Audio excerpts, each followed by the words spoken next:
How you guys doing? So this is a construction that I made. It's a rebound net for tennis, but you could probably use it for other things. There's only one like this in the world because it came completely out of my mind, my brain, because I'm out of my mind. But it works, and as you can see here.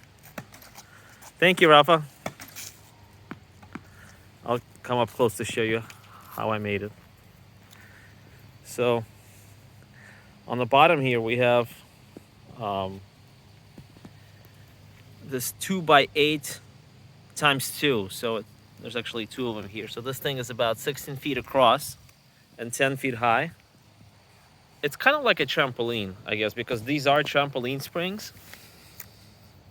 You just kind of drill these hooks into the wood and you put the trampoline springs in here. On the sides, you have ratchet tie downs between these two trees. So these right here, and you can make them as tight or as loose as you want them to be. All right, you can see the ratchets here. And there's 4 of them. 1, 2, 3, and 4 over here. So you can adjust them to be exactly how you want them to be. This is a 2x4 by 10, I believe. Also, same thing. Trampoline springs with the hooks over here. And then I have a slack line up top over here. And in case you don't know what a slack line is, that's this thing right here that my son Rafa is on, right here. It's kind of like a large ratchet tie down because you do have a ratchet up there. Definitely start from the bottom when you're tightening this thing up. Then you can do the sides or the top.